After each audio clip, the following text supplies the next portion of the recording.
Primeira carta de Paulo a Timóteo. Capítulo 1. Paulo, apóstolo de Cristo Jesus, por ordem de Deus, nosso Salvador, e de Cristo Jesus, nossa esperança. A Timóteo, verdadeiro filho na fé. Que a graça, a misericórdia e a paz, da parte de Deus Pai e de Cristo Jesus, nosso Senhor, estejam com você. Quando eu estava de viagem, rumo à Macedônia, pedi a você que ainda permanecesse em Éfeso para admoestar certas pessoas, a fim de que não ensinem outra doutrina. Nem se ocupem com fábulas e genealogias sem fim. Essas coisas mais promovem discussões do que o serviço de Deus, na fé. O objetivo desta admoestação é o amor que procede de um coração puro, de uma boa consciência e de uma fé sem hipocrisia.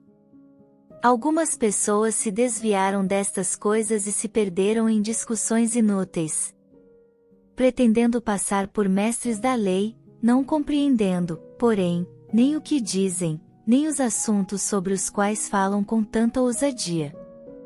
Sabemos que a lei é boa, se alguém se utiliza dela de modo legítimo.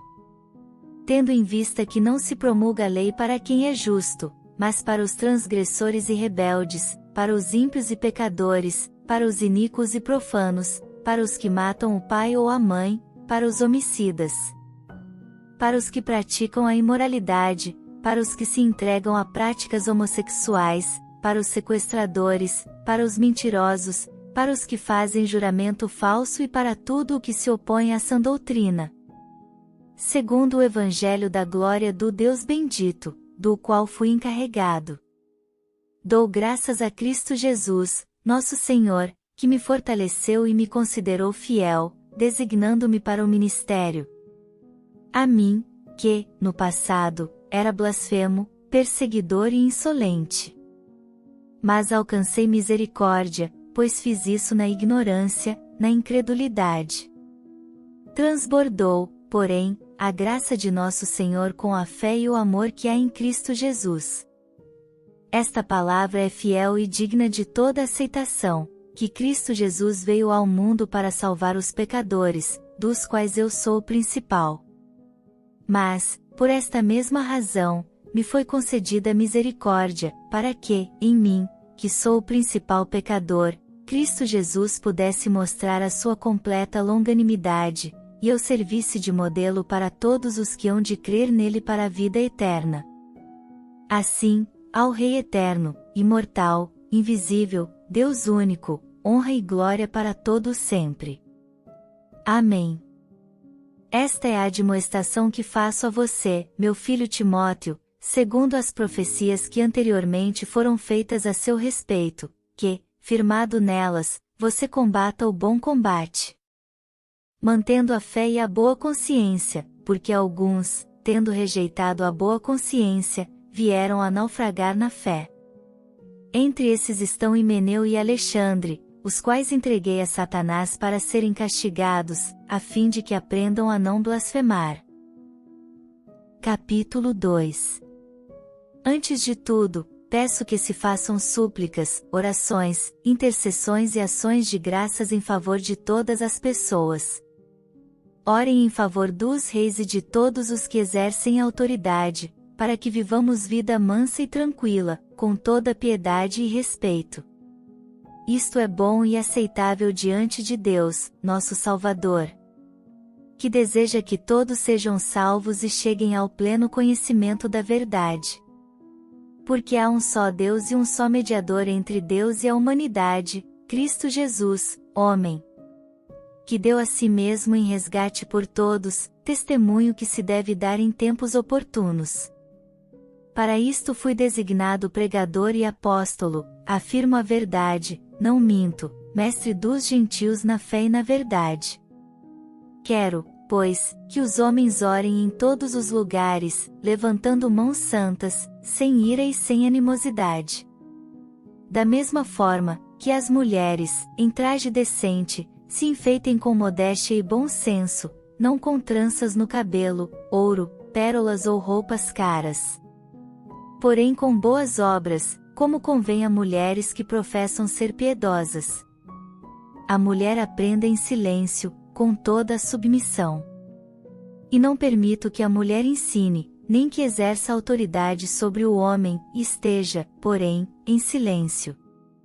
Porque primeiro foi formado Adão, depois Eva.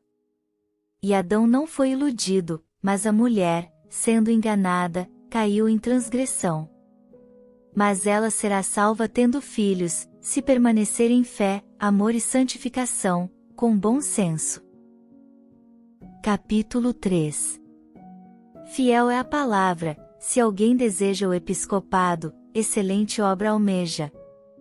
É necessário, pois, que o bispo seja irrepreensível, esposo de uma só mulher, moderado, sensato, modesto, hospitaleiro, apto para ensinar.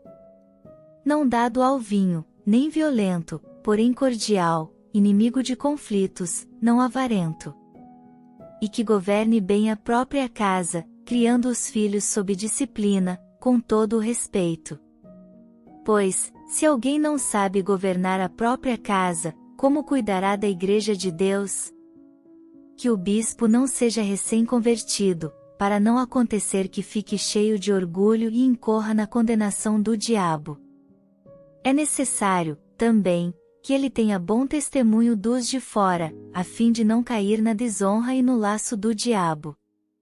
Do mesmo modo, quanto a diáconos, é necessário que sejam respeitáveis, de uma só palavra, não inclinados a muito vinho, não gananciosos. Conservando o mistério da fé com a consciência limpa. Também estes devem ser primeiramente experimentados, e, caso se mostrem irrepreensíveis, que exerçam o diaconato. Do mesmo modo, quanto a mulheres, é necessário que elas sejam respeitáveis, não maldizentes, moderadas e fiéis em tudo. O diácono seja marido de uma só mulher e governe bem os seus filhos e a própria casa. Pois os que desempenharem bem o diaconato alcançarão para si mesmos uma posição de honra e muita ousadia na fé em Cristo Jesus. Escrevo estas coisas a você, esperando ir vê-lo em breve. Mas, se eu demorar, você saberá como se deve proceder na casa de Deus, que é a Igreja do Deus vivo, coluna e fundamento da verdade. Sem dúvida, grande é o mistério da piedade. Aquele que foi manifestado na carne foi justificado em espírito, visto pelos anjos, pregado entre os gentios, crido no mundo, recebido na glória. Capítulo 4. Ora, o Espírito afirma expressamente que, nos últimos tempos, alguns apostatarão da fé, por obedecerem a espíritos enganadores e a ensinos de demônios. Pela hipocrisia dos que falam mentiras e que têm a consciência cauterizada. Que proíbem o casamento e exigem abstinência de alimentos que Deus criou para serem recebidos com gratidão pelos que creem e conhecem a verdade.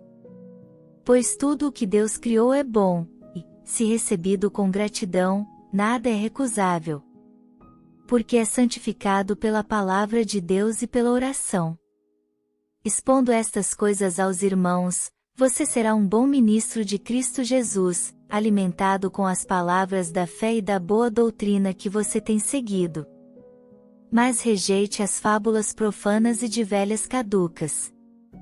Exercite-se, pessoalmente, na piedade. Pois o exercício físico tem algum valor, mas a piedade tem valor para tudo, porque tem a promessa da vida que agora é e da que há de vir. Fiel é esta palavra e digna de inteira aceitação. Pois é para esse fim que trabalhamos e nos esforçamos, porque temos posto a nossa esperança no Deus vivo, Salvador de todos, especialmente dos que creem. Ordene estas coisas e ensine-as. Ninguém o despreze por você ser jovem, e pelo contrário, seja um exemplo para os fiéis, na palavra, na conduta, no amor, na fé, na pureza. Até a minha chegada, dedique-se à leitura pública das Escrituras, à exortação, ao ensino. Não seja negligente para com o dom que você recebeu, o qual lhe foi dado mediante profecia, com a imposição das mãos do presbitério. Medite estas coisas e dedique-se a elas, para que o seu progresso seja visto por todos. Cuide de você mesmo e da doutrina. Continue nestes deveres, porque, fazendo assim, você salvará tanto a si mesmo como aos que o ouvem. Capítulo 5. Não repreenda um homem mais velho, pelo contrário, exorte-o como você faria com o seu pai. Trate os mais jovens como irmãos. As mulheres mais velhas, como mães, e as mais jovens, como irmãs, com toda a pureza. Honre as viúvas que não têm ninguém para cuidar delas. Mas, se alguma viúva tem filhos ou netos, que estes aprendam primeiro a exercer piedade para com a própria casa e a recompensar os seus pais, pois isto é aceitável diante de Deus. Aquela que é viúva de fato e não tem ninguém para cuidar dela espera em Deus e persevera em súplicas e orações, noite e dia. Entretanto, a que se entrega aos prazeres, mesmo viva, está morta. Ordene estas coisas, para que sejam irrepreensíveis. Se alguém não tem cuidado dos seus e, especialmente, dos da própria casa, esse negou a fé e é pior do que o descrente. Somente poderá ser incluída na lista de viúvas aquela que tiver mais de 60 anos, que tiver sido esposa de um só marido. E que seja recomendada pelo testemunho de boas obras, se criou filhos, se exercitou hospitalidade, se lavou os pés dos santos, se socorreu os atribulados, se viveu na prática zelosa de todo tipo de boa obra. Mas não inclua na lista viúvas mais novas, porque, quando seus desejos fazem com que se afastem de Cristo, querem casar, tornando-se condenáveis por anularem o seu primeiro compromisso. Além do mais, elas aprendem também a viver ociosas, andando de casa em casa, e não somente ficam ociosas, mas ainda se tornam fofoqueiras e intrometidas, falando o que não devem. Por isso, quero que as viúvas mais novas casem, criem filhos, sejam boas donas de casa e não deem ao adversário motivo algum para falar mal de nós. Pois algumas já se desviaram, seguindo Satanás. Se alguma mulher crente tem viúvas em sua família, socorra-as, para que a igreja não fique sobrecarregada e possa socorrer as viúvas que não têm ninguém. Devem ser considerados merecedores de pagamento em dobro os presbíteros que presidem bem, especialmente os que se esforçam na pregação da palavra e no ensino. Pois a Escritura declara: não amordace o boi quando ele pisa o trigo. E, ainda, o trabalhador é digno do seu salário. Não aceite denúncia contra presbítero, a não ser exclusivamente sob o depoimento de 2 ou 3 testemunhas. Quanto aos que vivem no pecado, repreenda-os na presença de todos, para que também os demais temam. Diante de Deus, de Cristo Jesus e dos anjos eleitos, peço com insistência que você guarde estes conselhos, sem discriminação, nada fazendo com espírito de parcialidade. Não tenha pressa para impor as mãos sobre alguém. Não seja cúmplice dos pecados dos outros. Conserve-se puro. Não beba somente água, beba também um pouco de vinho, por causa do seu estômago e das suas frequentes enfermidades. Os pecados de alguns são notórios, mesmo antes do juízo, mas os de outros só se manifestam mais tarde. Do mesmo modo também as boas obras se evidenciam e aquelas que ainda não são manifestas não poderão ficar escondidas. Capítulo 6. Todos os servos que estão debaixo de jugo considerem dignos de toda honra o próprio Senhor, para que o nome de Deus e a doutrina não sejam difamados. Também os que têm senhor crente não o tratem com desrespeito, porque é irmão e pelo contrário, trabalhem ainda mais, pois ele, que partilha do seu bom serviço, é crente e amado. Ensine e recomende estas coisas. Se alguém ensina outra doutrina e não concorda com as sãs palavras de nosso Senhor Jesus Cristo e com o ensino segundo a piedade, Esse é orgulhoso e não entende nada, mas tem um desejo doentio por discussões e brigas a respeito de palavras. É daí que nascem a inveja, a provocação, as difamações, as suspeitas malignas. E as polêmicas sem fim da parte de pessoas cuja mente é pervertida e que estão privadas da verdade, supondo que a piedade é fonte de lucro. De fato, grande fonte de lucro é a piedade com o contentamento. Porque nada trouxemos para o mundo, nem coisa alguma podemos levar dele. Tendo sustento e com que nos vestir, estejamos contentes. Mas os que querem ficar ricos caem em tentação, em armadilhas e em muitos desejos insensatos e nocivos, que levam as pessoas a se afundar na ruína e na perdição. Porque o amor ao dinheiro é a raiz de todos os males, e alguns, nessa cobiça, se desviaram da fé e atormentaram a si mesmos com muitas dores. Mas você, homem de Deus, fuja de tudo isso. Siga a justiça, a piedade, a fé, o amor, a perseverança, a mansidão. Combata o bom combate da fé.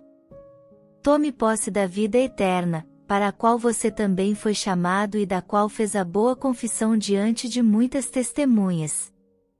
Diante de Deus, que preserva a vida de todas as coisas, e diante de Cristo Jesus, que, na presença de Pôncio Pilatos, fez a boa confissão, eu exorto você a guardar este mandato imaculado, irrepreensível, até a manifestação de nosso Senhor Jesus Cristo, a qual, no tempo certo, há de ser revelada pelo bendito e único soberano, o Rei dos Reis e Senhor dos Senhores.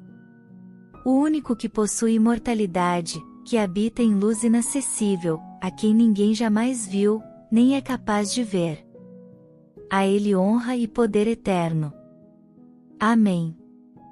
Exorte os ricos deste mundo a que não sejam orgulhosos, nem depositem a sua esperança na instabilidade da riqueza, mas em Deus, que tudo nos proporciona ricamente para o nosso prazer.